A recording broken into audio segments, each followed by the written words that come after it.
Athlete ஆகணும் அப்படின்னு சொல்ற கணக்கு அடிக்கிறதுக்காக ஒரு அசோசியேஷன் இருக்குது. ஒருத்தனால ஜெயிக்கவே முடியாதா சாதாரண குடும்பத்துல?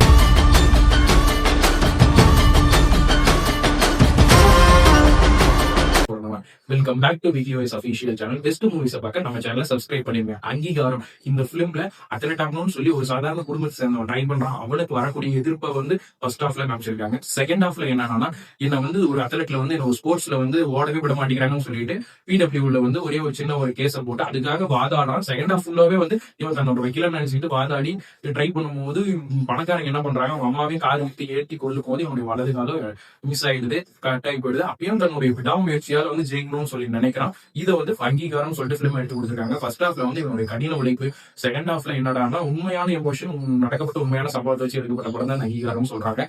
அந்த அளவுக்கு பேசும்போதெல்லாம் உண்மை ஸ்டோரி எடுத்தா யாருக்குமே பிடிக்காது. எனக்கும் ஓப்பனா சொல்றேன், எனக்கு இந்த கதை ரொம்ப பிடிக்கல.